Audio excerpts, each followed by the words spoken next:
Fala pessoal, olha só, bem-vindos aí ao nosso terceiro STGcast, começando aí um bate-papo muito legal com a turma de executivos do grupo Kia Açaí Nordeste. Está ao meu lado aqui João Pedro, aqui à frente Emerson e Vitor Montenegro, e hoje nós vamos estar conversando sobre um tripé que para mim é muito importante, que fala sobre uma gestão voltada para resultado.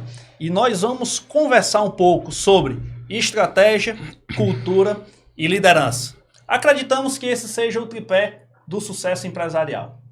E antes da gente começar propriamente dito aqui o nosso programa, a gente vai apresentar os convidados, né? A gente vai conhecer um pouco aqui. Quem começa aqui se apresentando? O mais velho, né? O mais velho. Do mais velho para o mais novo, né? É o mais velho para o mais novo. Por favor, Vitor. Meu nome é Victor Montenegro, sou um dos fundadores do grupo Kia Açaí Nordeste, juntamente com meus irmãos e meu pai, aquela câmera, né? E meu pai e minha mãe, certo? Agradecer a oportunidade aqui, Fabrício, que você está nos trazendo, né? Para a gente contar um pouco da nossa história e levar essa história e falar um pouco sobre essas estratégias que a gente utiliza na nossa empresa para os nossos clientes também que estão acompanhando aqui. YouTube. Vamos lá, eu sou Emerson Montenegro, pessoal, tenho 28 anos. Muito obrigado, Fabrício, pelo convite. Boa noite a todos aí que estão acompanhando a gente em casa. E sou formado num carrinho, né? Como vocês sabem da nossa história, muitos de vocês que estão acompanhando já conhecem a nossa história. A gente vai falar sobre toda a nossa trajetória, tudo que a gente já passou e passa atualmente na empresa, e espero que esse bate-papo seja uma troca interessante para você que está assistindo aí em casa, possa se inspirar e possa aplicar também no seu negócio. Pronto, galera, eu sou o João Pedro Montenegro, né? Eu sou o mais novo aqui dos irmãos. Mas o caçula geralmente é o mais mimado, né? Foi o mais... Mais mimado é o mais velho. Mais velho, né? Mais velho, isso aí. Sei não. Fabrício, primeiro agradecer, tá? Obrigado. É uma honra estar aqui participando desse teu novo projeto, né? Enfim, galera, tenho 26 anos, né? Sou sócio fundador do grupo Kia Açaí Nordeste. Começamos ali em meados de 2016, começamos no carrinho, como vocês sabem, né? Sou responsável pela expansão de franquias da Kia Açaí Nordeste. Hoje possuímos aí 45 lojas, chegando nas 50 franquias. Uau, né? Muito bom. E espero poder contribuir em alguma coisa aqui. É isso. Rapaz, e com certeza nós vamos contribuir levando conhecimento, né, João Pedro? Eu acredito que vocês são muito novos, a trajetória de vocês ela é muito inspiradora, e esse momento aqui não é somente dica de gestão.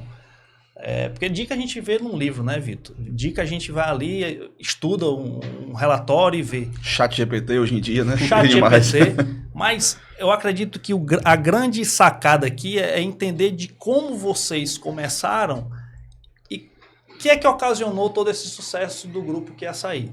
Então, como é que foi esse começo? Né? Vocês poderiam aí nos contar um pouco como é que começou essa história? Primeiro, como surgiu a ideia? Né? Surgiu como? Começou como? Porque às vezes a gente acha assim, né, Emerson? Poxa, estão com 45 lojas, né, João Pedro? Isso. Já começaram grande. Então, Não. a gente tem curiosidade. Como é que essa história começou aí? Quer falar, Eu Pedro? posso dar início. Manda. Apesar de eu ser o mais novo, eu tinha o que na época ali 16 anos, né, Messinho? 15, 16 anos. Estava no colégio ainda. A ideia foi do meu irmão junto com meu pai. Meus pais estavam passando por uma crise na época, em 2015. Foi quando o meu irmão teve a ideia de colocar uma franquia de hoje um concorrente nosso, né? Chegamos na loja desse cara, achamos aquilo um espetáculo, movimento demais, o produto bom, O modelo de negócio, self-service, e ficamos encantados com aquilo. Só que o que é que acontece, Fabrício? A gente não tinha dinheiro para colocar essa franquia e nem tinha tempo, porque tinha uma fila de empresários querendo colocar essa franquia, essa marca. E o meu pai sempre arrojado, cara, vamos fabricar nosso açaí e vamos pra cima. Mas, pai, a gente nem gosta de açaí direito. Como é que vamos fabricar açaí? Deixa comigo. Pedrinho, só te cortando um pouco para introduzir ainda mais, né? Antes da ideia do Vitor, né, com meu pai, onde o Pedrinho contou aí, só ressaltando que meu pai e minha mãe passavam por uma crise financeira, né? Sim. Nossos pais vinham do ramo imobiliário e literalmente eles estavam 100% quebrados. Então a gente chegou numa situação que o que a gente tinha era para comprar comida, não era mais para destinar para conta, para pagar água, luz, aluguel, entendeu? Era carro atrasado, então a gente tava realmente Já falido. tava na raspa do tacho. E a gente tava em busca de um novo ramo. E para as muitas pessoas que estão nos acompanhando, a gente não entendia nada de açaí, né? A gente entrou nesse mundo totalmente cego. Como meu irmão falou, a gente, na época era acúmulo de dívidas, né? Só acumulando dívidas. Eu sou formado em contabilidade, certo?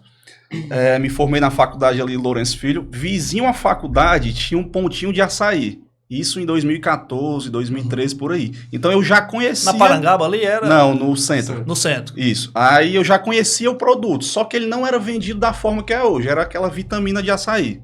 Só que o quê? 2012, Vitor? Até 2015 eu consumia ali, certo? E aí, de tanto consumir ali, eu fui gostando do produto. E aí, lá no Conjunto Ceará, onde meus pais tinham a imobiliária, abriu essa franquia de açaí que existe até hoje, certo? E aí eu convidei meu pai e minha mãe para experimentar, porque eu já conhecia o produto, não daquele formato, mas já conhecia. Conhecia em formato de vitamina, que era o comum, né? Aí ele, cara, bora conhecer. Quando a gente chegou lá, era totalmente diferente do que eu consumia. Só que melhor, entendeu? Um espetáculo, a loja lotada, como meu irmão falou. O açaí cremoso, né? O açaí cremoso, modelo... Você se servia do jeito que queria, né? Ali com aquelas modelo totalmente diferente, aquilo ali chamou a nossa atenção. Não, vamos botar uma franquia.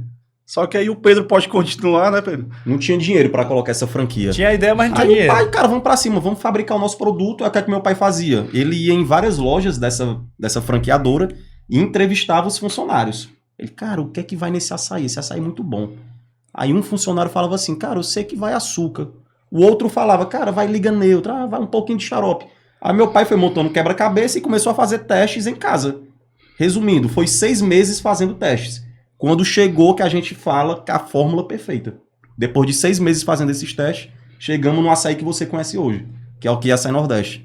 Aí tivemos a ideia, cara, vamos vender, tá na hora de vender. Não, e eu sempre vou ficar cortando aqui pra estar implementando. A gente vai, no meio da conversa, a gente vai lembrando E o momento que a gente validou, né, antes de começar a comercializar, quando o Pedro entrou teste agora, cegas, né? O teste às cegas. Como foi que a gente descobriu que chegou no produto perfeito? O meu pai pegou aquela fórmula que ele criou em 6 meses de teste, colocou no isopor e pegou o outro quilo de açaí desse concorrente que a gente queria abrir uma franquia. Então ele foi no condomínio dele, que ele morava no condomínio de casa, e fez um teste às cegas. Ele marcou embaixo do isopor o nosso açaí, né, para ninguém ver, e pegou o do concorrente. E nós entregamos para toda a vizinhança e por unanimidade. O nosso produto foi 100% escolhido pela degustação que nós fizemos à cega. Então nós descobrimos, o produto nós acertamos. Agora o próximo passo... Descobrir o canal de venda. Aí a primeira ideia foi em forma de delivery, né? Não. Foi em delivery em casa, na geladeira de casa, no congelador. Foi. A gente fabricava ali cerca de 3 quilos por dia. Aí a gente vendia para os próprios moradores que a gente fez o teste às cegas. Os caras ligavam, cara, eu quero 500 gramas aqui, 1 quilo de açaí, a gente ia deixar pra eles. Somente dentro do condomínio. Somente no condomínio. E um detalhe, meu pai sempre foi visionário, a gente quebrado, sem ter condições de fazer grandes movimentações, né? O meu pai pegava 1 quilo de açaí, né? E entregava, tava tendo um aglomerado de vizinhos. Vocês aceitam 1 quilo de açaí de graça? Aceita, aí dava. Aí, eu tô vendendo. Se vocês gostarem do produto, tá aqui o nosso número para vocês pedirem. Eu não lembrava disso, mas é verdade. Então, sempre quando tinha eventos, um aniversário na casa de um vizinho, um churrasco, ele ia, entrava dentro da casa do vizinho dele e falava, vocês querem 1 quilo de açaí? Quando tinha muita gente, sobremesazinha, né? Vocês aceitam 2 quilos, 3 quilos? Pessoal, se vocês gostarem, tá aqui o nosso número, a gente faz entrega. Legal. Então, o pontapé, mesmo quebrado, ele sempre teve esse arrojo de, não, pra gente vender, eles têm que conhecer. E a minha mãe... Importante que nunca teve ego e vergonha, né? Porque vindo de uma empresa quebrada, um padrão elevado, mas quebrou e não teve vergonha de começar a vender açaí. Eu tenho uma imagem aqui, João Pedro, que eu vou pedir a equipe aqui de mídia para preparar. E é interessante, Vitor, conhecer um pouco desse comecinho de vocês, porque a gente acha que assim, não, para a gente empreender, a gente tem que ter todos os recursos, né? A gente tem que ter todas as informações. E nem sempre é assim. Não existe uma fórmula mágica que diz assim, cara, eu vou esperar o cenário perfeito para empreender. Aí não começa nunca. Não é. Porque a sacada é justamente essa. Essa foto, para mim, é uma uma das mais emblemáticas que traduz a história de vocês. 3 de maio de 2016, essa foto aí. Foi eu e tu, não foi, Vitor, nesse Foi. dia? Eu te convidei pra gente Foi. ir. Rapaz, vamos vender na praça? Esse é o primeiro carrinho. Foi, mas Foi. antes disso teve mais histórias, né? Antes desse carrinho estar aí parado, eu vendia ele empurrando no Conjunto Ceará, onde meu pai e minha mãe tinham a imobiliária. Então eu cheguei a empurrar esse carrinho nas ruas. Por que que eu desisti dessa rotina?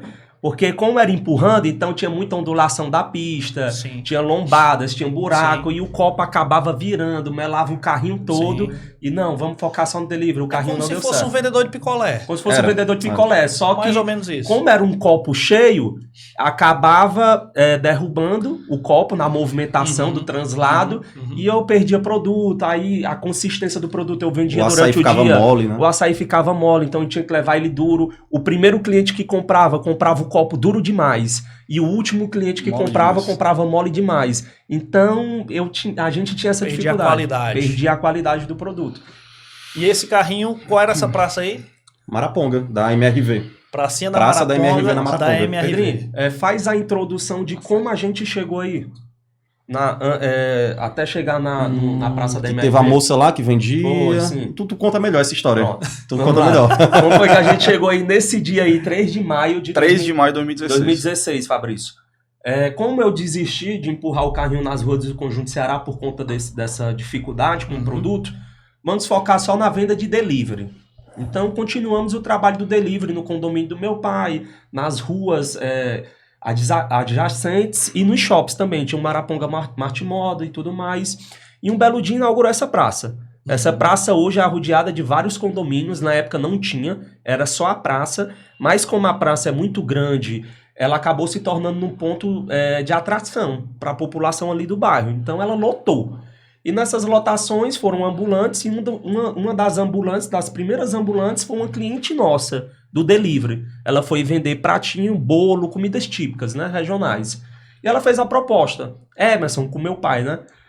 Você não poderia me vender o açaí em quantidade para eu vender na praça? E sim, claro, podemos. Aí a gente foi atrás das caixas de 5 litros, né, que hoje é bastante comum. Sim. E a gente acabou vendendo com preço mais barato para ela, fazendo Sim. preço de atacado para ela revender na praça. Na primeira semana ela estava vendendo mais açaí na praça do que nós no delivery. Aí o Vitor de novo falou, cara, a gente tá com o carrinho parado.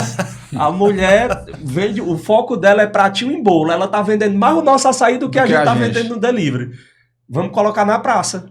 Aí, não, mas nós vamos perder a cliente. Sim, mas vida que segue. A gente tá vivendo disso, né? É o jogo do comércio, né? Aí nesse belo dia, 3 de maio, né, de 2016, o Vitor me convidou. Pedrinho, bora lá, a gente leva o carrinho, deixa lá parado e a gente mesmo serve o cliente. A gente bota os tamanhos de copo, né? O cliente escolhe o copo, o modelo e a gente serve. Nessa partezinha aí de inox, cabiam 3 Tupperware, né, de mix. Então era 3 de um A gente lado colocava leite e 3 em do pó, outro. gota de chocolate. era. Então aí a gente começou com 6 opções de mix. Porque são 3 Tupperware do lado e 3 do E outro. 2 coberturas. Aí, em cima. Fabrício, eu nunca me esqueço. Nesse dia aí, a gente vendeu. Não, a primeira montagem, falei, se tremendo todo. Foi, se tremendo, nervoso.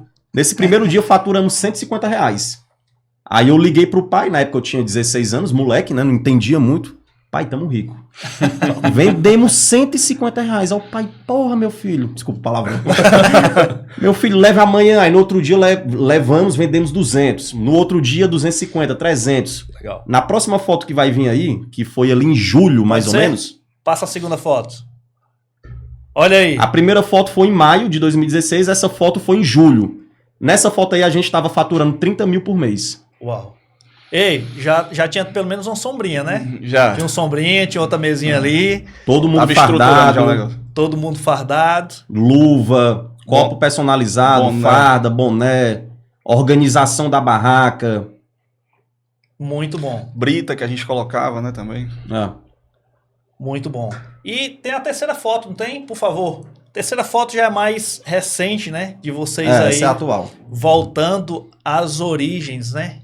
E revivendo essa história, né? Eu já sem cabelo, né? Já sem cabelo, de barba. De barba. De barba. Gente, eu acredito que isso não é uma lição só de empreendedorismo, é uma lição de vida. Porque é aquela história. Eu fico imaginando você empurrando um carrinho Uhum. de açaí na rua, João Pedro. E eu fiquei pensando, onde é que tá o ego nisso? Não, e... A vergonha, né? 3 adolescentes, Três adolescentes. no auge da juventude, não tinha essa vergonha de ir pra uma praça e empurrar um carrinho. E Que hoje... Passando por humilhações Humilhações. também, né? Nessas idas e vindas aí nas ruas do Conjunto Ceará, eu parava em alguns comércios, né? Parava em bancos do Conjunto Ceará, tem muito armazém de alimentos. E ao parar nesses comércios, a gente era expulso, né? Com gerentes, falavam grosso com a gente. Pô, tá atrapalhando meu comércio e tal. E aquilo ali abalava um pouco a gente, mas a gente continuou seguindo firme, né? E, assim, a gente contou um pouco da história, obviamente, uma história de... Resumindo, uma história de, pasmem, menos de 10 anos arredondando, né? Próximo ano, 10 anos. Próximo 10 anos. Então, foi um crescimento muito exponencial. Eu acredito que poucas empresas que eu conheço, ela cresce o quanto vocês cresceram num curto espaço de tempo. Aí eu fico me perguntando, Vitor, qual foi essa estratégia que vocês utilizaram nessa construção de uma empresa para chegar nesse patamar? Vocês partiram de que ponto estratégico? Cara, no começo tudo é mais difícil, né? Então não tem uma fórmula mágica. Ó, vamos fazer o plano estratégico, é esse. A gente era na raça, batia o açaí de madrugada, vendia no outro dia, então não tinha tempo para estar montando o plano estratégico, vamos dizer assim. Mas a gente sempre conversava, certo? E aparecia muitos insights. Eu lembro de um Natal que a gente passou lá na casa do meu pai e veio uns primos nossos que os caras trabalhavam com franquia, ainda trabalham até hoje, são os maiores do Brasil, hoje. Só que a gente não sabia, porque são primos afastados, a gente não sabia que os caras dominavam o modelo de franquias. A gente conheceu esse modelo com eles. A palavra franquia, vamos dizer assim, né? E aí, qual foi a estratégia? Cara, meu pai sempre arrojado, ele pegou e falou assim, chegou pro meu avô, né, que Deus o tenha, que faleceu recentemente, e ele chegou pro meu avô e falou assim, pai, abre a primeira franquia nossa, eu vou te dar a marca, certo? Eu só quero fornecer os produtos pro senhor. Expandiu o nome, né? Expandiu o nome. Aí ele abriu uma unidade lá na Caucaia, no Araturi. Que ainda tem até hoje. Essa franquia existe até hoje. Beleza, ficamos com 2 unidades. E aí, os próprios clientes do QuiAçaí Nordeste se interessavam em abrir franquias. Aí, o primeiro franqueado mesmo, que foi meu avô, o segundo foi o Gliciano, que hoje ele tem 5 unidades, certo? Ele chegou pra gente, era cliente nosso, gostava muito do produto, e aí abriu a unidade no Jockey Club, que existe até hoje. Então, a gente começou a expandir, né? Então, o plano estratégico foi esse, foi abrir franquias. E também, antes dessa expansão que o Vitor falou, né? Eu acho que a principal estratégia que a gente teve, e eu acho que todo empreendedor tem que ter, é a visão do negócio. Então, não é porque a gente começou pequeno que a gente agia como pequeno. Então, a gente já tinha essa visão na frente. Isso. Então, o que é que a gente percebia? A praça, todos os ambulantes eu olhava, o cara tava de camiseta, bermuda, com as pernas cabeluda. Manipulando o produto. Pegava no produto e pegava no dinheiro. Atendimento ruim. Aí o que é que a gente falava? A gente tem que ser diferente. Não é que a gente é pequeno que a gente vai agir como pequeno. Vamos agir como pessoas grandes. Então, primeira coisa, personaliza gola polo. Vamos ter uma farda. Trabalhar de calça, tênis, chapéu personalizado. Pedrinho, fica no caixa hoje. Você não monta produto. Quem pega no dinheiro não pega no produto. Todo mundo usar luva. Naquela época a gente tinha ajudantes. Se vender tanto hoje, vai ganhar uma pizza. Eu já colocava meta. Nessa época a gente já colocava metas para os meninos. Né? Já colocava meta para os ajudantes. Então, assim, em pouco tempo, nós naquela praça tinha em torno de 80 ambulantes, a gente era o que mais vendia daquela praça. Entendeu? Porque a primeira estratégia, se comportar como grande, ter visão. E hoje, tudo que a gente está vivendo hoje, a gente conversava no carrinho, né? Claro, muitas coisas foram mudando no meio do percurso. A gente pretendia expandir os carrinhos, lembra? Imagina que abrimos o segundo carrinho. Imagina a gente tendo 10 carrinhos e tal. Aí, claro, foi mudando. Não, melhor loja. Mas a gente sempre teve essa visão grande. De escalar o negócio. De escalar o negócio, de pensar a longo prazo. Então, a primeira estratégia foi ter essa mentalidade de sempre ser melhor, entendeu? E uma das coisas que a gente, que atende algumas empresas é assim, começam um negócio, mas não começam com a visão do futuro. Eles começam um negócio, mas olhando somente para o que eles têm hoje. E aí é aquela história, né? Quando você vem de baixo, quando você vem literalmente com pouco recurso, se você não tiver essa cabeça de, ok, eu tenho isso aqui, é pouco, mas a minha visão é mais na frente. Porque você consegue visualizar o seu negócio crescendo, consegue visualizar a sua empresa indo para um novo patamar. É isso que traz a sustentabilidade estratégica. Então, talvez a maior estratégia de vocês, que vocês tiveram, dentro dos recursos que vocês tinham, dentro das possibilidades, era, cara, a gente não vai desistir. É Resiliência, isso, né? a resiliência. E muitas pessoas não sabem, mas todos nós, até meu pai e minha mãe, nós pensamos em desistir várias vezes. A gente já chegou a discutir entre Mas nós. será que eu tô no rumo certo, hein? Então imagina, 3 adolescentes, os amigos tudo chamando pra sair, eu não podia porque não tinha dinheiro, nenhum de nós. Trabalhava de domingo a domingo sem ter folga e sem ter o salário. Tudo que a gente vendia era para comprar comida para casa, porque a gente morava tudo junto, e juntar dinheiro para uma futura loja, né? Comprar insumos, a nossa matéria-prima era comprada diariamente. Então a gente já pensou em desistir várias vezes. Imagina você sem folgar, sem ter dinheiro e ter aquele estresse do trabalho. Tem uma cena que não sai da minha cabeça, mas sim lembra. Nessa época do carrinho, Fabrício, a gente trabalhava ali cerca de 13 a 14 horas por dia, não era mais assim, doutor? Acho que mais. 13 a 14 horas por dia. Porque a gente fabricava o produto de manhãzinha, né? À tarde levava pra praça, ficava na praça até 11 horas da noite, saía da praça, recolhia tudo, colocava na Kombi, ia pra cozinha, que a gente tinha um pontinho alugado, a gente chamava de cozinha, e lá preparava o açaí até de madrugada pra bater no outro dia de manhã.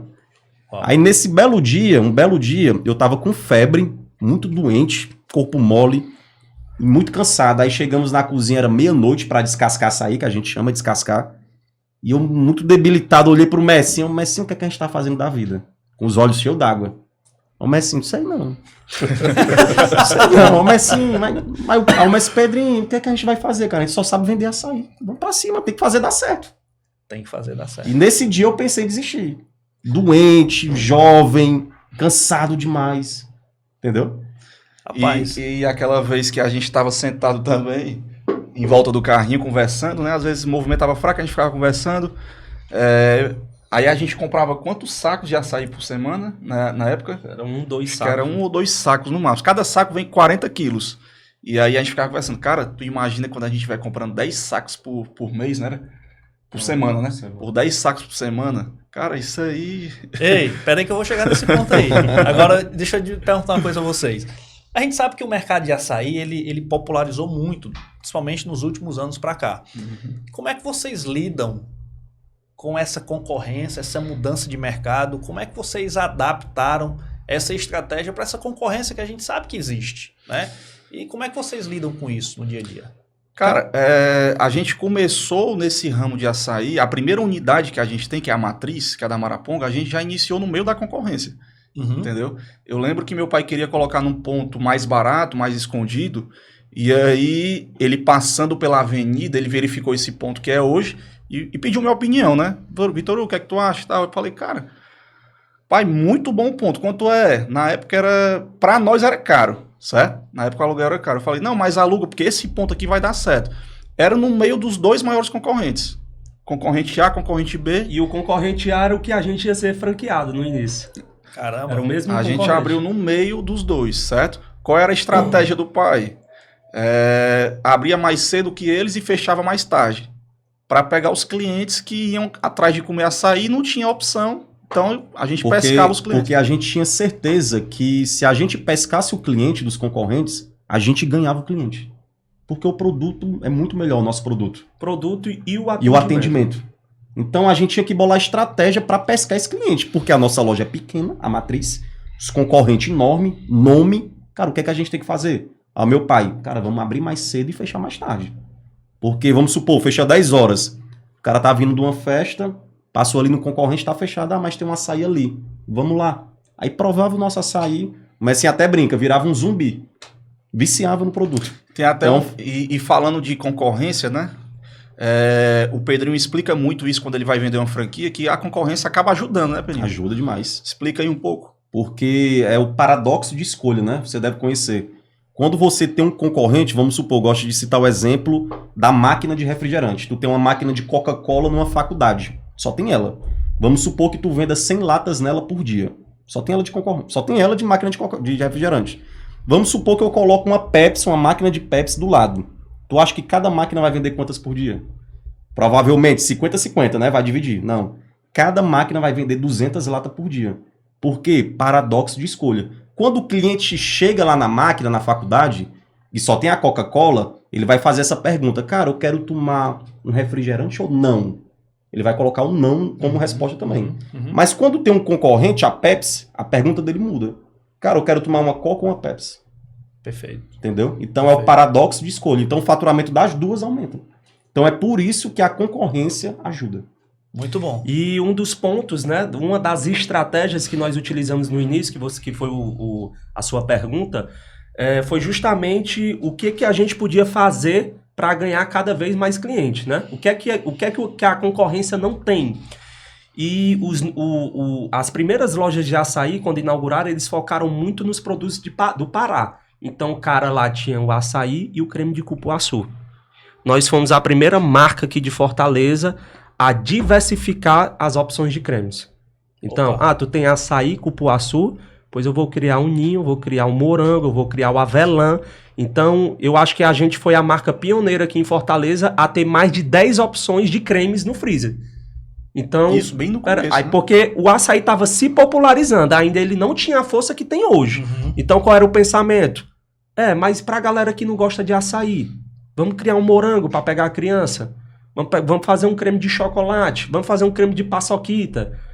E era o pai com essas invenções e sobrava para nós, que era a gente que produzia. Sim, sim. Então foi uma das estratégias iniciais, foi a diversificação dos produtos no freezer.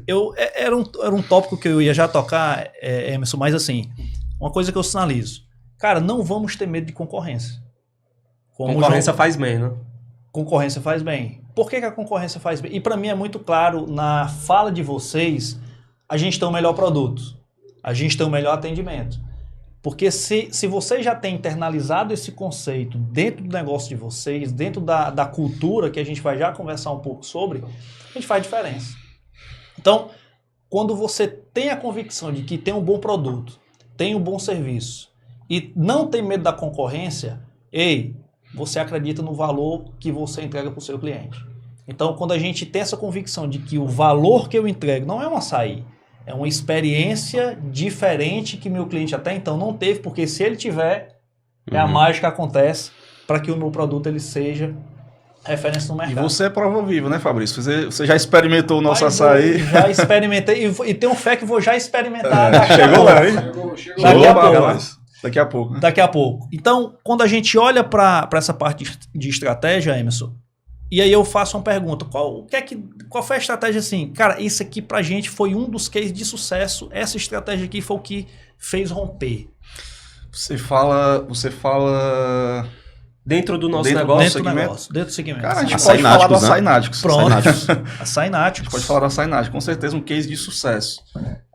O Açaí Náticos é uma empresa que nasceu na pandemia, certo? O que é que a gente vinha notando? Na pandemia, todo mundo sabe, né? O varejo caiu, principalmente o ramo de açaí, né? Varejo no geral, Tudo caiu, né? 50% de faturamento, no mínimo. As empresas, as lojas de açaí estavam dependendo do delivery. E muitas lojas, a maioria não tinham delivery assim, né? Vamos dizer, um bom delivery, um bom serviço de entrega, né? Então decidimos criar o Açaí Náticos. Por quê? Porque muitas pessoas estavam perdendo os empregos, estavam querendo começar a empreender, certo? E aí foi que a gente pensou, cara, a galera querendo comprar carrinho para colocar, para vender açaí, carrinho para vender espetinho. E chegavam nas nossas lojas do que Açaí Nordeste perguntando se a gente não revendia para eles. Foi aí que a gente teve o estalo. A gente teve o estalo porque a história a gente já sabe como é. A gente já passou por isso. Então é mais fácil da gente conversar com o cliente, certo? Porque ele sabe da nossa história, da nossa trajetória. A gente começou assim. Então criamos essa marca para a gente vender, ajudar de fato os empreendedores. Ou seja, a estratégia foi, começamos com o carrinho, nós começamos a ter lojas físicas próprias, e agora vocês partem para um modelo mais de franquia, né, João Pedro? E nessa estrutura do Açaí Nático, vocês passam não somente a atender esse tipo de nicho de mercado ou modelo de negócio, mas vocês criam uma distribuidora de açaí. Uma distribuidora de açaí onde vendemos de fato para os nossos concorrentes. Entendeu? Então, Açaí Náticos hoje, nós temos clientes de hamburgueria, o cara que quer agregar ali o açaí, ou o próprio gelato. Que não é uma açaiteria, mas ele quer agregar... Tem produtos agregados. Pronto. A gente atende pizzaria, sorveteria, entendeu? Então, a virada aí, enquanto que açaí na pandemia caía 50% do faturamento do nosso grupo, o Açaí Náticos explodiu. Entendeu? Então, hoje, nós temos 45 lojas, né, Pedro? Uhum. E com 3 distribuidoras apenas do Açaí Náticos, essas 3 distribuidoras representam 70% do nosso faturamento. Uau. Então, foi um case de sucesso. E abrindo a quarta agora em Caucaia, em breve estaremos inaugurando. Boa.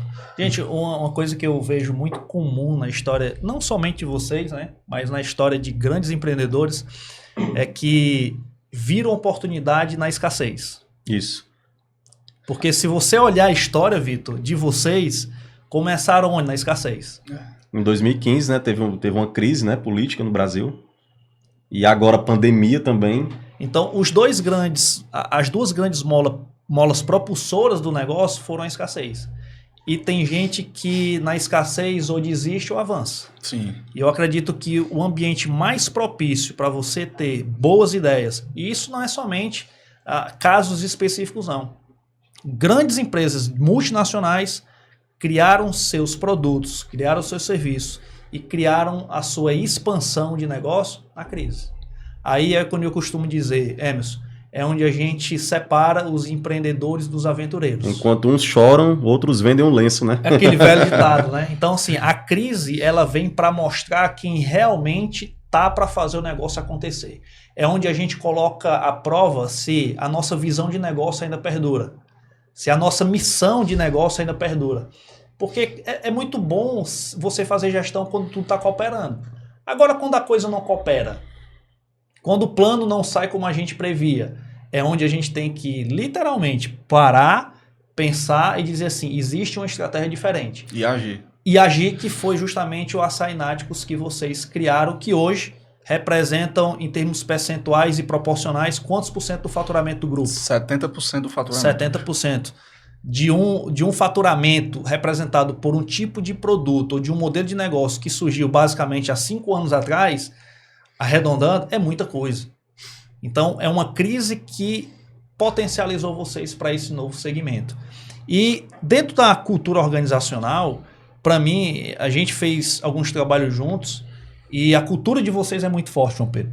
Uhum. É uma cultura que vocês já impregnaram no sangue, tá? E quando a gente fala de cultura, qual é o papel dessa cultura que vocês vêm implementando, essa garra que vocês repassam para os colaboradores para o sucesso de vocês? Cara, a gente sempre teve uma cultura de vendas na nossa empresa, certo? Isso vem desde o tempo do meu avô, certo? Meu avô sempre foi um grande vendedor, sempre quis que a gente fosse comerciante e passou pro meu pai que passou pra gente, né? Ele não gostava da palavra empresário, né?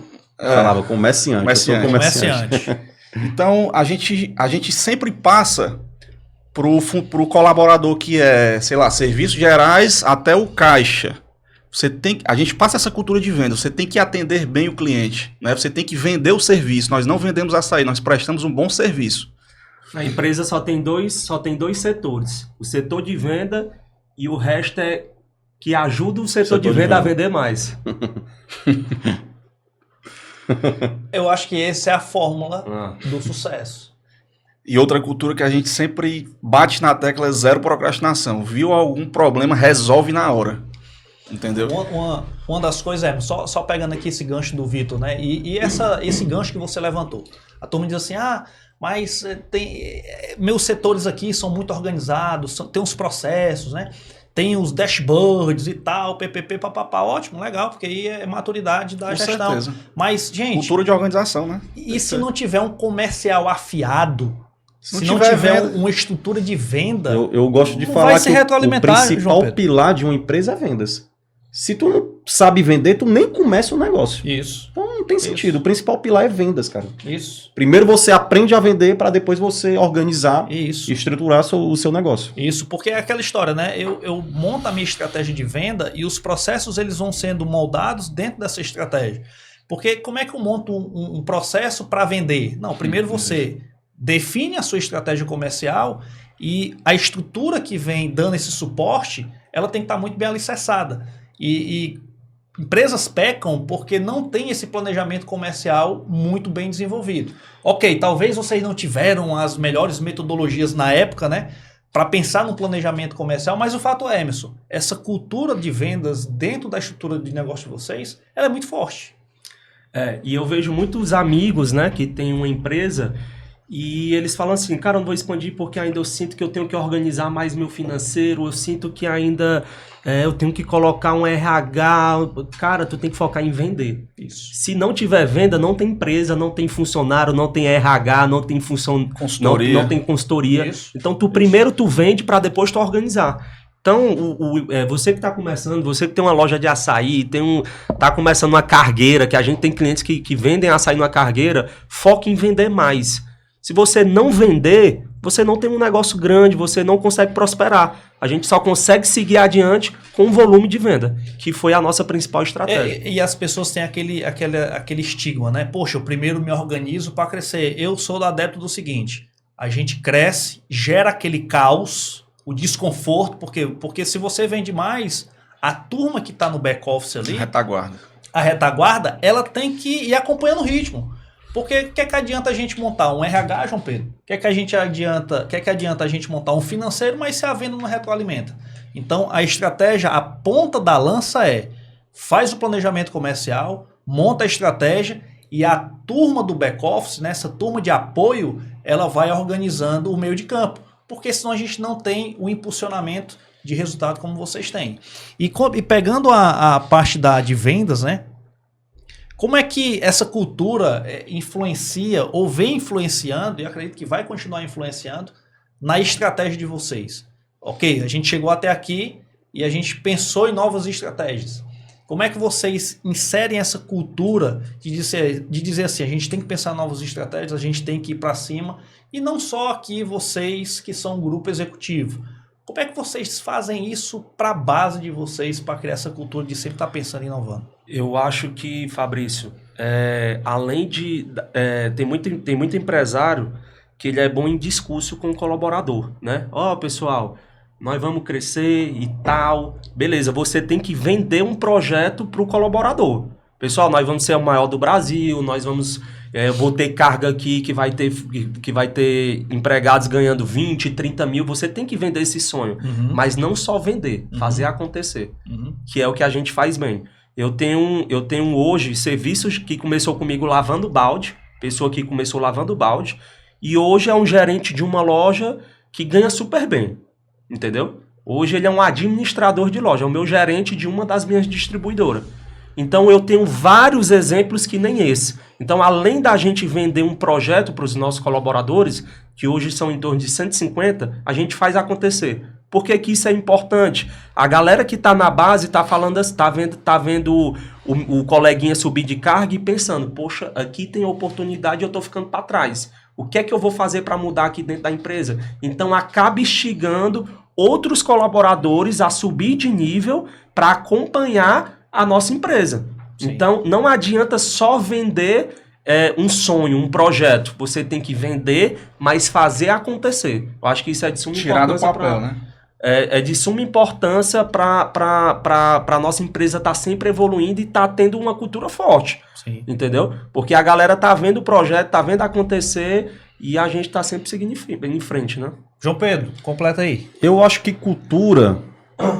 Fabrício, não é só missão, visão e valores. Não é uma frase motivacional que está na parede da empresa. Isso. Eu acho que cultura mesmo é um funcionário novo da tua empresa chegar, um colaborador, e perguntar para os outros, cara, como é que eu faço para subir de cargo aqui? O que é que eu não devo fazer nessa empresa? E eu acho que a resposta disso é cultura. É o DNA da empresa. É o DNA da empresa. Eu acho que isso é cultura. Sim. Eu quero forçar mais essa pegada de vendas, porque eu acho que está muito nesse DNA da cultura de vocês. E eu vejo muito alguns empresários dizendo assim, poxa, mas Eu estou aqui com a minha empresa, a gente tem a meta comercial, mas é como se ele chegasse num platô.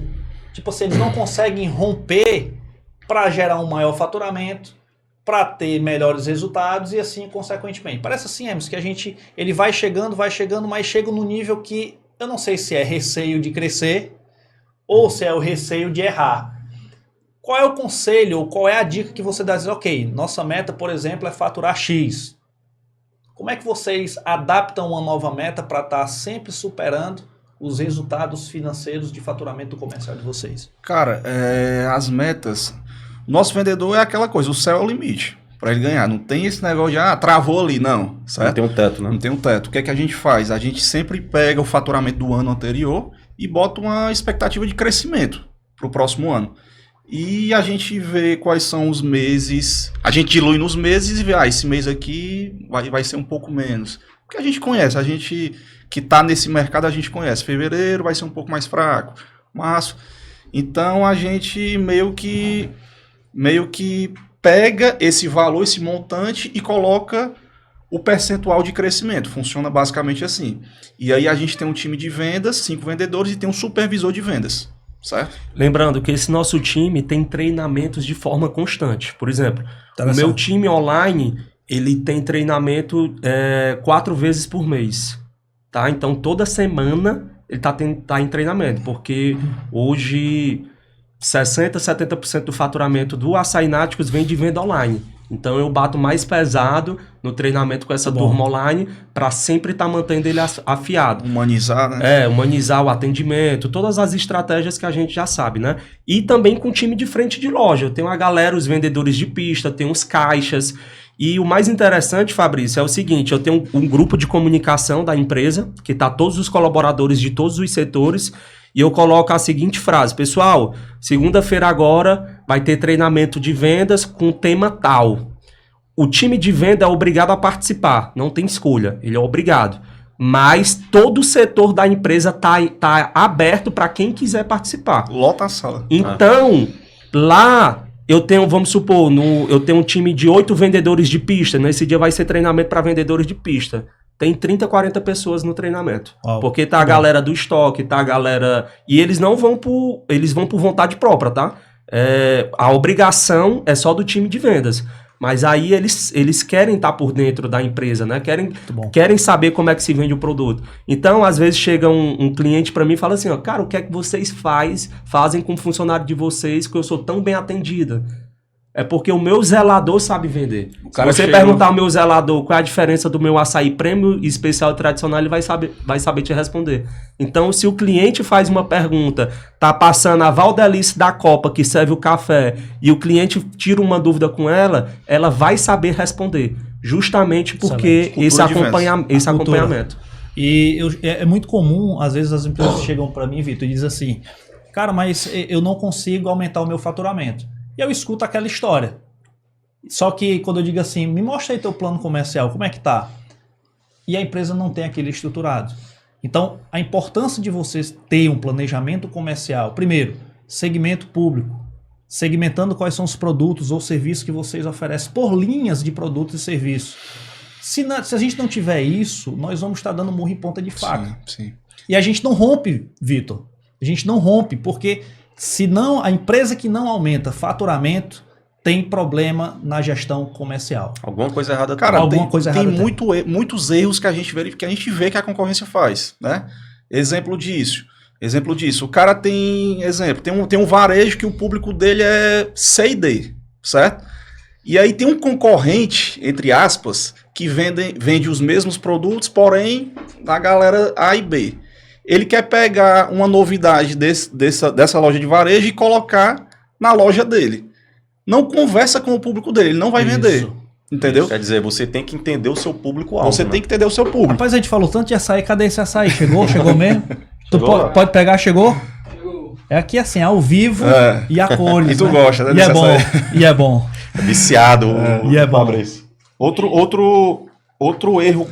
Outro erro comum é precificação, guerra de preço. Guerra de preço. Meu irmão, tem comerciante que é mesmo que um pai. Que dá o produto, compra por 10, vende por 9. E aí não agrega o valor ao produto. Mas é que tá, Emerson, só pegando esse gancho aqui da precificação, certo? Gente, tem empresas que não sabem precificar um produto. Ela não consegue precificar, João Pedro, de uma forma para entender qual é o markup, qual é a margem que deixa, quanto é que ela precisa precificar. E aí o erro qual é? Eu vou precificar conforme meu concorrente. Se baseia na concorrência. Se baseia na concorrência. E não sabe dos custos do concorrente. E você é contador e sabe muito bem dessa importância. Provavelmente o concorrente também não sabe precificar. Tem um percentual, né, Pedro? Do Sebrae, se eu não me engano, né? Sim. Quantos por cento? Acho São que mais de 80%. 80% das empresas não quebram sabem precificar. e quebram em 10 anos. Isso são estatísticas dele. Aí tu vai confiar no teu concorrente para precificar. Ajuda aí. Fabrício, também Abre aí, tem uma frase que eu gosto muito, Fabrício. que é a seguinte: o tamanho da sua empresa é o tamanho do seu conhecimento. Sim. Então, tem que sempre estar buscando inovação, né? Se capacitar, procurar pessoas que chegaram lá mais do que você. Então, a gente sempre está procurando se capacitar cada vez mais. E uma frase pra galera que faz guerra de preço, né? Sempre tem alguém disposto a vender mais barato do que você, viu? Sempre. Eu vou pedir o apoio aqui à produção que Apoio tá por moral. trás, só pra tu dar uma aberturazinha aqui pra gente ganhar tempo aqui em cima. Só abrir a tampinha aí, ó, que dá certo. Então, e uma coisa que eu acho interessante que vocês fazem isso e vocês desenvolvem esse projeto de capacitação, que vocês criaram uma própria escola para capacitar não somente os colaboradores, mas novos empreendedores que querem entrar no mercado de vocês. Como é que funciona essa escola? Pode falar. Cara, a gente percebeu que os nossos clientes do Açaináticos, eles sempre buscavam a gente para tirar dúvidas sobre precificação, dúvidas sobre atendimento. Sim. E, de fato, o cliente que entra lá na nossa distribuidora, a gente meio que dá uma mini consultoria para o cara que vai abrir uma loja. Ei, Vitor, só um instantinho. Quando tinha um carrinho de açaí, quem é que fazia os potinhos de açaí? Era o João Pedro, era? Não, A gente revezava. Então vamos pedir o João Pedro para fazer o nosso potinho? Vamos, Pedro, vai não, lá, viu, vai lá. primeira vez. Isso, aí ó, ele vai botando, tu vai açaí. falando, vai lá, Vitor. E a gente percebeu que esses clientes do Açaináticos, de fato, precisavam de um suporte, entendeu? Sobre precificação, sobre atendimento, plataformas de delivery. Então, a nossa equipe de marketing, que é composta pelo Léo, o Gabriel, certo? Eles tiveram essa ideia junto conosco. Cara, vamos montar uma escola para esses pequenos empreendedores. Vamos começar divulgando aqui no Instagram do Açaináticos, abrindo caixinha de perguntas, Sim. tirando todas as dúvidas, certo? E aí vamos criar essa escola para ajudar novos empreendedores. Porque, Fabrício, o nosso maior diferencial da distribuidora, o cliente ele não ia só para comprar o produto. Ele ia para ter a consultoria, como o Vitor falou. Claro. Porque ele está começando de um ponto que a gente já teve naquele ponto. A maioria, os nossos concorrentes, eles entendem de produzir açaí, cremes e sorvete e vender outros materiais que nós vendemos, né? Os mix. Mas eles não têm a experiência do varejo. Então, o meu cliente é o varejo. O cliente da distribuidora. Então, eu vou ter cliente que está começando num delivery. Eu passei por isso. Eu tenho cliente que tem carrinho. Eu passei por isso. Eu tenho cliente que tem 10 lojas. Eu passei por isso. Então, a Açaináticos cresceu de forma exponencial num período tão curto por conta não só da qualidade do nosso produto, mas o cliente, ele sempre tinha uma consultoria na nossa distribuidora. Mas olha só qual é a estratégia de vocês, tá? Isso para mim é muito inteligente e é muito sagaz. Porque vocês não somente oferecem a estrutura para ele montar, a estrutura física, né, de produtos e tal, mas vocês oferecem um suporte de conhecimento. Isso, Porque o cara não vai apanhar onde vocês apanharam. com certeza. E o principal, sabe, Vitor, nesse projeto de vocês de capacitar esses empreendedores, é que vocês fazem com que o negócio fique sustentável. Com certeza. E outra coisa, Fabrício, nós fomos a primeira distribuidora nesse ramo de distribuição de açaí e sorvetes a de fato vender tudo que um lojista de açaí precisa para abrir uma loja. Então, do freezer, a balança, a colher, a cuba de inox, tudo que ele vai precisar para abrir. Já existiam outras distribuidoras antes da gente, mas não que focasse A galera 100% focava, na açaiteria. a galera focava só em açaí, creme, acho que nem sorvete. Né? Porque no começo do que açaí era uma dor nossa que a gente tinha. Quando a gente tinha só o que açaí Nordeste, tudo que a gente comprava, os insumos, leite em pó, granola, a gente comprava em cantos diferentes. Tipo, frutas, tem que ir na Ceasa. Embalagem, centro, granola, outro canto lá no centro. Balança, freezer. Balança, freezer. Então era em locais diferentes. A gente entendeu que a gente tinha essa dor e, cara, e sabia que os nossos clientes tinham essa dor do Açaí Náticos. O cara que tá começando no carrinho, numa loja da garagem, ele também tinha essa dor. Aí, cara, vamos juntar tudo que uma loja de açaí precisa e a gente vende pra essa galera. Às vezes o preço é até mais caro de um leite pó, é R$1 mais caro da granola, mas a comodidade do cliente do Açaí Náticos ir lá e já tô aqui, vou levar. Fora o bom atendimento, né? Não, Bom atendimento. E vocês fazem o quê? O cara vai... Eu sou empreendedor, por exemplo, chego lá na loja de vocês. O cara já tem todos os equipamentos, já tem o açaí, já tem o modelo de negócio, já sai com treinamento. Isso. Então, vocês montaram esse mix, né? Pegando aqui o exemplo do mix, né? Do açaí. Vocês pegaram esse mix de produtos e serviços e agregaram valor na entrega. Porque eu acredito que esse deva ser um dos grandes sucessos de vocês. Vocês não deixam o cara ir embora sem ele ter essa assistência para iniciar o negócio. Por isso, fora a experiência também. Por exemplo, a gente inaugurou ano passado, foi ano passado, né? Do centro. Ano passado. A gente inaugurou ano passado a distribuidora do centro. Pegamos uma mega loja. E qual foi o principal diferencial que a gente viu? Nenhuma loja tem ar-condicionado. E parece que o sol do centro é mais quente, né? Vamos colocar lá, logo colocamos 4 ar-condicionados. É igual só de Quixadá. Vamos logo colocar uns 4 ar-condicionados na loja. Então tem vários concorrentes ali nossos do centro que vendem produto mais barato do que o nosso. Que dá o produto, né? E a nossa distribuidora, cara, é um sucesso de venda, porque passa esse conforto, passa essa experiência, a comodidade e a consultoria prestada pelos nossos vendedores. A prestação de serviço no geral. Mas assim, a gente vai entrar num tema agora que para mim faz muito sentido, que vocês conversaram o seguinte. Cara, a gente treina os nossos colaboradores, a gente tem todo esse investimento, mas quando vocês vão montando o time de vocês, tá? A equipe, quem está trabalhando com vocês, quais são essas principais características de liderança que vocês observam para dizer assim, rapaz, essa pessoa está aderente ou não está aderente à nossa cultura? Quais são essas características? Cara, a primeira característica que eu enxergo é se ele tem fome de crescer.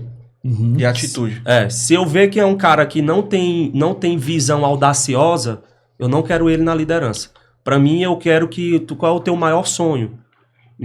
Pessoal, material, eu quero que ele responda. Eu quero ter uma Porsche, eu quero conhecer o mundo, ficar rico, entendeu? Eu quero pessoas que têm essa visão de desejo, de querer vencer na vida. Eu gosto até de falar disso, que é o primeiro princípio de riqueza do Napoleão Hill. Tem um livro dele, Os 11 Princípios de Riqueza. E o primeiro princípio é desejo. É a base de tudo. Cara, se tu não tem desejo, deu exemplo de andar de Porsche, de viajar ao mundo, então tu não vai querer nada na vida. Não é obrigado você gostar de carro, né? Mas algum desejo você tem que ter. Então o primeiro princípio de riqueza é desejo. Então a gente busca isso no colaborador. E empresas, elas penam com isso, porque é o seguinte, hoje o que nós temos mais falta dentro das equipes, Vitor, é a atitude comportamental.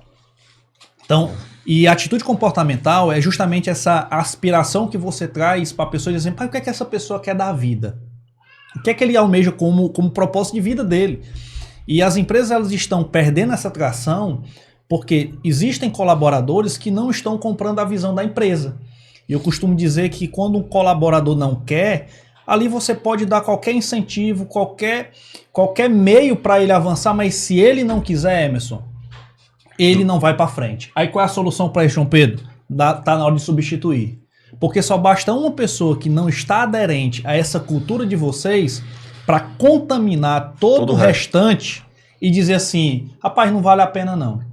Basta só uma pessoa dessa não estar aderente ao que vocês, a visão de vocês, para colocar o desempenho por água abaixo. Por isso que nessa construção de time, você conseguir puxar pessoas que estejam alinhadas à mesma visão, estejam na mesma pegada de crescimento, faz a tua empresa ter melhores resultados. A gente está passando por isso nesse exato momento. Por exemplo, coisa boa. A gente costuma falar que a gente está subindo de divisão, né? A gente começou lá na Série D, subiu para a Série C, Série B, E Tamo na B. Tamo na B, tamo indo pra A, né? Nossa Não vamos empresa falar tá de Série crescendo. C não, né? De Série C, não vamos falar não, né? Aí, Fabrício, à medida que o time vai subindo, vai contratando novos jogadores, né? Sim. Você tem que contratar jogadores melhor para você ficar naquela divisão e ser competitivo. E tá acontecendo conosco nesse atual momento, né? A nossa empresa está crescendo e a gente precisa de colaboradores mais capacitados. Não precisa ter apenas aquele colaborador que é de confiança. A gente realmente precisa de gestores para direcionar o nosso negócio. Então eu tenho que ter um gestor no meu estoque. Melhor do que a gente. Melhor do que a gente, eu tenho que ter um RH afiado para fazer essa captação, eu tenho que ter um financeiro extremamente rigoroso, que trabalhe com números, que seja analista, entendeu? Eu tenho que ter um time de compras afiado, que saiba negociar. Então a gente está nesse atual momento de a empresa tá crescendo Troca de sistema. e o sarrafo dos colaboradores tem que subir junto. Se o colaborador não acompanhar o crescimento da empresa, ele vai ser expelido de forma natural. Vai vir alguém no lugar dele e vai... Esse é o erro que boa parte das empresas cometem. O que é que acontece, Vitor? Pessoas começam a empresa junto com vocês. Só que existem pessoas que não vão acompanhar o ritmo.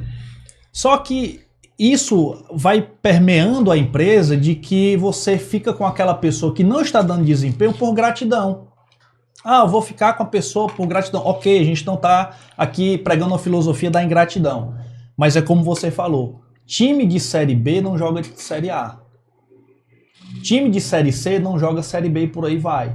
Por isso que é importante nós sabermos qual nível nós queremos chegar para montar um time não com a visão de hoje, mas é o time que a gente consegue enxergar para frente. Porque tem pessoas que carregaram um piano com a gente vai agradecer e honrar essas pessoas, mas vocês estão chegando no nível que precisa de uma exigência maior de entrega. E as pessoas, elas penam muito, os gestores em algumas empresas que eu conheço, eles penam muito porque não conseguem cortar esse cordão e ficam com aqueles colaboradores que não dão resultado por gratidão. Ok, mas empresa não é feita de gratidão apenas, ela é feita de resultado. Então, ok, nós somos gratos pelo seu trabalho, mas o resultado ele tem que ser gerado e aquilo tem que ser entregue. Senão, a gente vai fechar a porta por falta de resultado, a não ser que você seja ali uma instituição de filantropia, aí tudo certo. Mas se não, é uma empresa focada em resultado, nós temos que ter um time focado em resultado. E como é que vocês fazem essa capacitação, João Pedro? Vou botar aqui para o João Pedro aqui. Como é que vocês capacitam essa liderança de vocês internamente? Vocês conversaram um pouco que tem um programa de formação de líderes, né? Mas como é que vocês fazem essa formação? Pegou lá aquele colaborador do balde, que lavava o balde. Como é que vocês moldaram essas pessoas? Como é que vocês moldam elas hoje? Cara, treinamento, né, Fabrício? A gente costuma dizer que a nossa empresa ela é uma escola, é uma faculdade. A gente não tem pena de pagar curso para os colaboradores.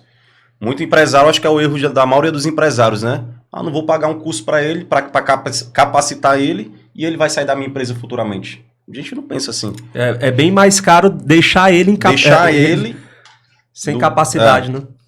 Então, treinamento, a gente observa muito o colaborador.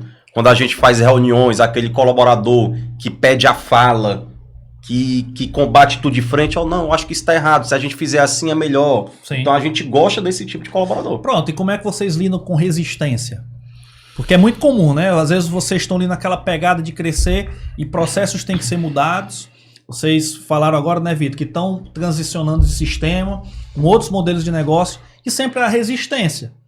Principalmente daqueles mais antigos. Ah, porque eu sempre fiz assim. Como é que vocês lidam com essa resistência? O caso mais comum é em mudança de sistema. Eu acredito que seja um dos mais comuns, né? Porque o funcionário, ele meio que se acostuma naquela zona de conforto, um sistema menos robusto, vamos dizer assim, né? Ele já está acostumado a fazer aquilo. Já faz no automático. E quando tem que mudar, e aí meio alguns têm essa resistência, vamos dizer assim, né? Mas aí é escutar o colaborador, né? Escutar, ir ajustando os pontos, se for necessário, e caso não queira continuar, infelizmente a gente vai ter que fazer o desligamento. Mas, em último caso, a gente primeiro procura saber, né, do colaborador, por que ele está resistindo a tal situação. Mas a gente sempre, como eu falo, né, a gente vende o projeto para ele. Pessoal, o sistema vai trazer isso aqui de benefício. Então a gente vai pautando, ó, teu estoque vai estar mais redondo, vendedor, tu vai ter um CRMzinho bem redondinho, entendeu? A gente vai dando os pontos de melhoria de cada setor para que essa resistência seja menor, entendeu? Mas a nossa empresa tem que ser feito aquilo que é correto. Né? Tem que ser feito aquilo que é correto. A liderança pediu para seguir um caminho, tem que ser feito esse caminho. Mas nós também somos uma empresa que nós não centralizamos. Eu acho que é um diferencial nosso, né, Vitor? Por exemplo, você jamais vai ver eu, Pedrinho, Vitor, meu pai ou minha mãe chegando lá na produção chamando a atenção de um colaborador. A gente só trata com a liderança. Líder, sim, vem cá. Aí o líder vai resolver com o setor, sim, entendeu? Sim. Então, a nossa liderança, ela tem um livre-arbítrio muito grande dentro da nossa empresa, em relação a tomadas de decisões, né? Sim. A gente deixa eles bem soltos em relação a isso. Quando aperta, aí eles resolvem com a gente. A gente chama uma das coisas, Vitor, que isso, o que o Emerson está falando, ele faz muito sentido pelo seguinte fato. Porque quando nós, empresários, e a gente cresceu na operação, então a gente tem aquele apego, né? Não, eu quero continuar na operação. E muitos se perdem porque não conseguem se desvencilhar, largando a operação e indo para um nível mais estratégico. Ou seja, se vocês não tiverem cuidado, vocês vão ali ficar sempre muito na operação e no operacional. E isso vocês param de pensar no estratégico. Talvez o que faz vocês avançarem de um ritmo mais acelerado é vocês não estarem diretamente envolvidos na produção e começar a pensar em novos canais de crescimento e de expansão das lojas. Eu acho que o início, quando você inicia uma empresa, eu acho que tem por obrigação você estar na operação, né? Porque é um início. E até porque alguém tem que saber de alguma coisa, né? Você não vai nortear, né? Para você liderar, você tem que saber como é que funciona aquele setor, né? E eu lembro, tu falando aí de sair da operação, né? Na primeira loja, quando a gente estava pensando em ir para a segunda loja, foi uma resistência muito grande da nossa mãe, né? Como é que eu vou deixar o caixa da nossa loja na mão de um funcionário? Tu tá ficando maluco. Foi uma resistência muito grande e a gente sempre falava, mãe, mas tu quer morrer nessa loja? Tu quer ficar nessa loja para sempre? Tu não pensa em ter 10, 20 lojas? Então, pra gente ter 10, 20 lojas, a gente vai ter que ter pessoas para comandar cada setor da loja e a gente... sistema para controlar. E a gente fazer a gestão fazer por auditoria, né? Rapaz, assim, a gente conversou aqui sobre estratégia, João Pedro, cultura e liderança. E aí, Vitor, eu te pergunto, como é que a gente conecta esses 3 pilares de uma forma prática no dia a dia da empresa de vocês? Como é que vocês juntam estratégia, cultura, liderança? Como é que essa liga ela dá no dia a dia? Cara, acho que uma coisa liga, né? Liga a outra, com certeza. A gente planeja, faz o planejamento estratégico. E sem uma cultura forte, a gente não consegue ir para frente com esse planejamento, né? E para isso a gente tem que ter bons líderes, excelentes líderes. Então é aquela coisa. Vamos supor, a gente tá querendo colocar uma marca nova, certo? Se a gente não tiver, vamos dizer assim, uma cultura de que a gente tem a cultura de zero procrastinação, vamos dizer assim, né? Se a gente não tiver essa cultura, a gente não consegue sair do papel, entendeu?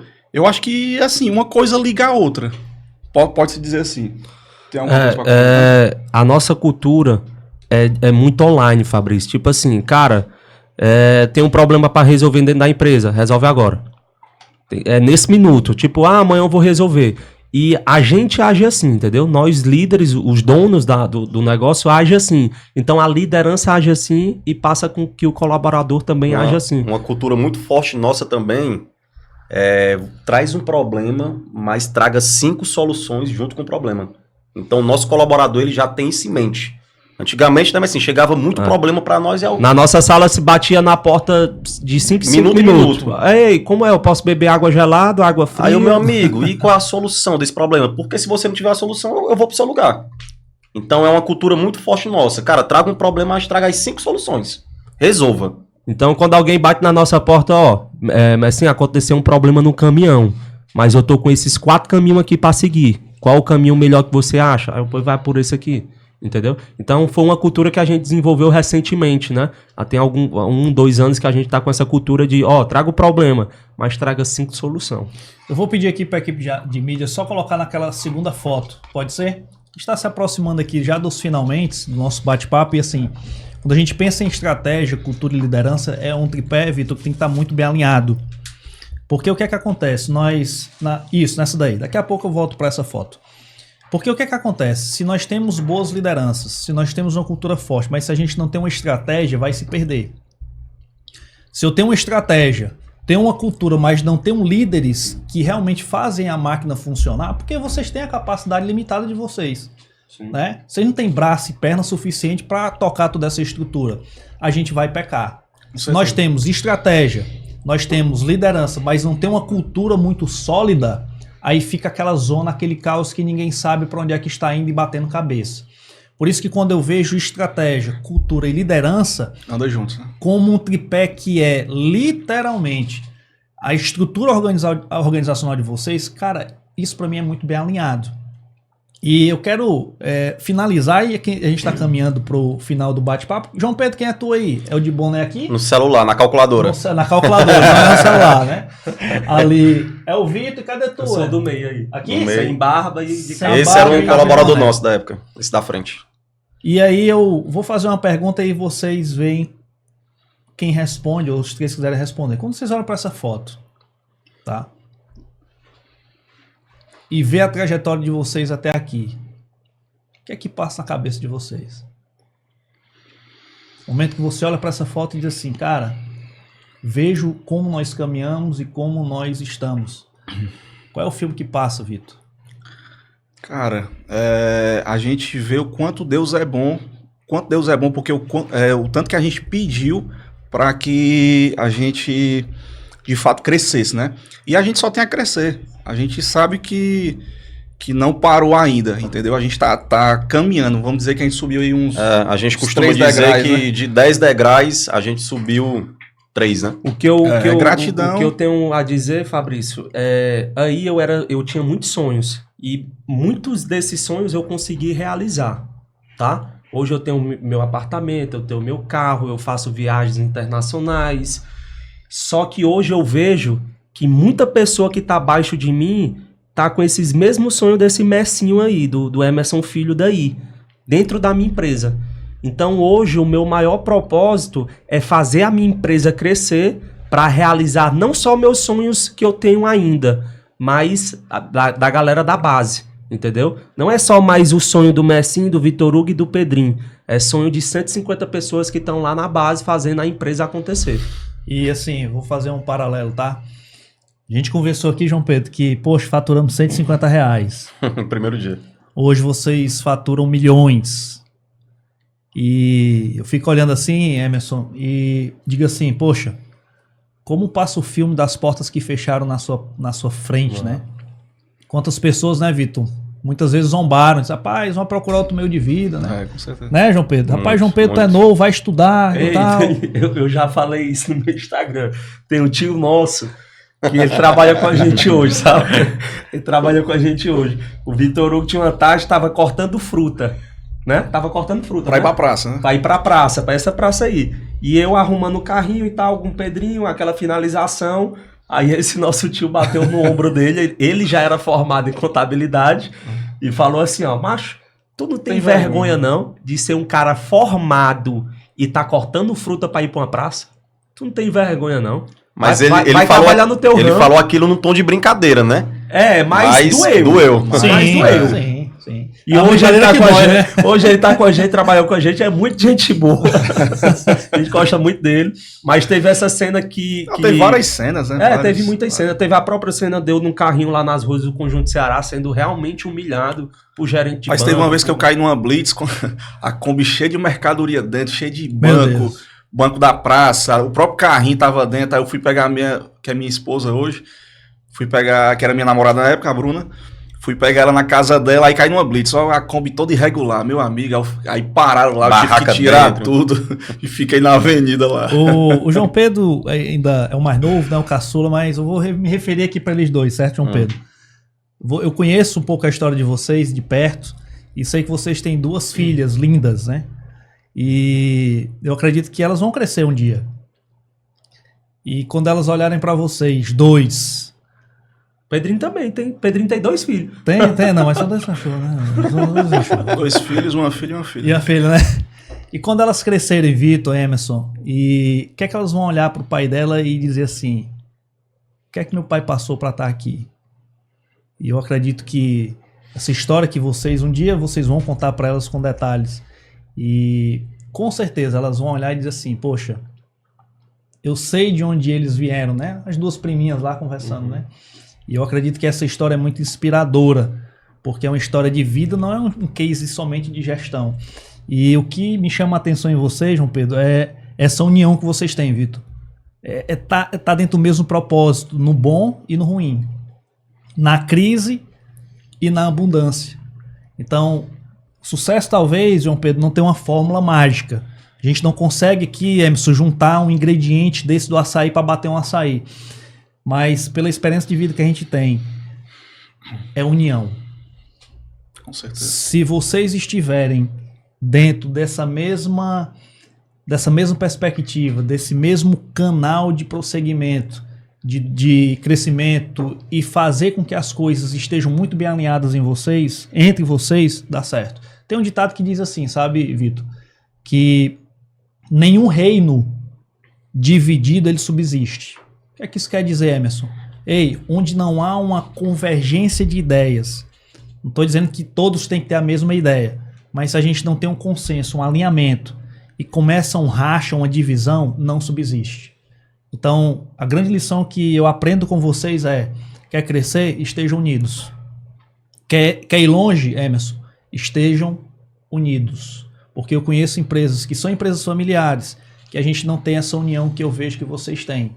Então, há uma bênção na união, né? Quando a gente está unido, quando a gente está alinhado no mesmo propósito, a gente cresce. Agora, crescer na divisão é impossível, Emerson. Crescer no ambiente de divisão é impossível. E aqui eu fecho esse momento com as considerações finais de vocês aí. Quer que vocês dão um recado aí para essa turma que está começando? Mais novo, mais velho agora? O mais novo, mais velho. Não, pode ser comigo. Cara, é persistência, né? Sei que é uma palavra que a galera usa muito, mas de fato, persistência. Vocês conhecem a nossa história, sabe que a gente veio de um simples carrinho de açaí para um mercado, para 3 distribuidoras e mais de 45 lojas. Se nós conseguimos, você com certeza vai conseguir, e contem com a gente, né? A gente tem a Escola da Prosperidade para ajudar vocês.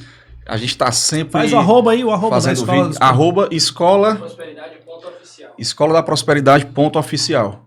Então, vamos dar dicas para vocês e ajudar de fato você a dar grandes passos aí na sua vida, né? Fabrício, obrigado, tá? Fazer uns encerramentos aqui, né? Pessoal, é tudo isso que o Vitor falou mesmo. Tudo que a gente tudo que a gente passou nessa foto aí foi real.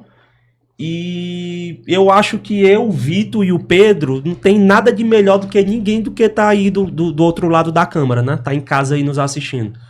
Eu não sou formado, o Pedro não é formado, o Vitor tem formação, mas eu não me acho um cara fora de série. Eu acho que a gente tem inteligência comum, né?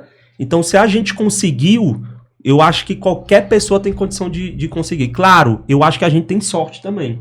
Eu acho que o meu avô, ele iniciou... Olha, né? Ele iniciou, foi o primeiro da família dele a ir para o mundo do comércio. Ele vendia banana no trem, ele sustentou aí todos os irmãos, né, quando o pai dele se partiu. Ele passou isso para o meu pai e o meu pai passou isso para nós, tá? Então a gente tem essa sorte de vir de uma família já ligada ao comércio. Mas nada de muito grande, né? A nossa família nunca foi próspera no comércio. É a primeira vez que a gente tem uma empresa robusta, né? Na família. Então, assim, se a gente conseguir, eu acho que qualquer pessoa consegue. Basta se dedicar, não desistir. Vai ter vários momentos que você vai querer desistir. Vai chegar esse momento, eu tenho certeza. Mas o sucesso não vem com 1 ano, pessoal, nem com 2 anos. Em tempos de rede social, as pessoas querem enricar com 6 meses, né? 1 ano, 2 anos. E eu só comecei a desfrutar de uma vida boa eu acho que no mínimo 4 anos de empresa. Salário de R$50, né? Meu primeiro salário foi R$50 por semana, que dá 200 por mês. R$200 por mês, depois de 1 ano de empresa, tá? Depois de 1 ano de carrinho, trabalhando de domingo a domingo, o primeiro salário foi R$200 por mês. Então o sucesso às vezes não vai chegar com 6 meses, nem 1 ano, nem 2 anos. Mas não desista. Esse é o recado que eu queria passar. Fabrício, João muito Pedro, foca obrigado. aí, ó, naquela lá. Fala pra turma lá. Eu ó. acho que os meninos resumiram bem, né? Tudo a nossa trajetória, as considerações finais. E é o que o Messi disse, eu acho que o mal dos empresários, de 99% dos empresários hoje em dia, é querer enriquecer primeiro do que a própria empresa. Hoje, a gente poderia muito bem, eu e meus irmãos, estar dando de Porsche cada um. Mas não, a gente não quer isso. Cara, vamos primeiro deixar a nossa empresa multimilionária para depois ela nos deixar próspero, rico. Então, o mal dos empresários é isso aí. É querer enriquecer primeiro do que a própria empresa. Confundir aquela velha frase, lucro com apurado, né? E é isso, ter resiliência, né? Não é coisa de 1 ano, 2 anos, 3 anos, não. É luta. É luta. Demais. A Dona Socorro e o seu Emerson estão assistindo a gente? Com certeza. Pois, Emerson, olha para aquela câmera ali e diz aí o que tu quer dizer para eles. Obviamente não puderam estar aqui. O que é que você diz para eles aí? Hoje nós somos o que somos por causa do meu pai e da minha mãe. Meu avô primeiro, né? Mas meu pai e minha mãe, muito obrigado, gratidão por ter nos colocado nesse mundo, né? Meu pai deu o pontapé inicial de correr atrás da fórmula, ele sempre costuma falar, né? Ele tava na imobiliária com a minha mãe, eu não trabalhava nessa época, né? Era muito novo. E ele disse que o barco estava afundando e a minha mãe sempre é muito positiva. Não, vai melhorar, vai melhorar. E ele sempre costuma falar, ele pulou do barco, nadou até uma ilha e achou o açaí. Voltou nadando para trazer ela. Ó, achei uma ilha, vamos lá comigo. Então meu pai que realmente deu o pontapé inicial desse projeto. E a gente, né, sem nenhuma vaidade, foi pro carrinho, vendeu na rua. Começamos ali literalmente do zero com eles. E graças a eles, né, e a Deus primeiramente, a gente conseguiu chegar onde a gente está hoje. E eu tenho certeza que é só o início. Muito bom. E galera, ninguém aqui é formado, só o Vitor, né? Só o Vitor, né? Formado na escola da vida, isso né, aqui é uma ferramenta de conhecimento. A galera quer usar isso aqui pra fofoca, pra Instagram, rede social, mas isso aqui é uma faculdade. Ferramenta poderosa. Poderosa. Então você pode fazer muitas coisas através do celular. Então estudem empreendedorismo, vendas, marketing, que tudo te leva pra podcast, cima. eu vou deixar minha filha na escola, é podcast. Na volta é podcast. É inclusive esse aqui que vai estar já STG Cash. Gente, muito obrigado pela participação. João Pedro, Valeu, obrigado Emerson, obrigado Vitor, por compartilhar um pouco da história, muito enriquecedora, né? E agradecer você que esteve conosco aí durante toda essa gravação, ao vivo também, e todo esse episódio 3 do nosso STG Cash, aqui com o grupo de executivos do Que Açaí, vai estar disponível na nossa página aqui do YouTube, e também a gente vai disponibilizar por outros canais de redes sociais. Então, meninos, grato, Show obrigado. de bola. Muito bom. Até o nosso próximo encontro aí da vida. Valeu, Fabrício. E Valeu, galera. até o nosso próximo episódio. Tchau, tchau. Até mais. Valeu.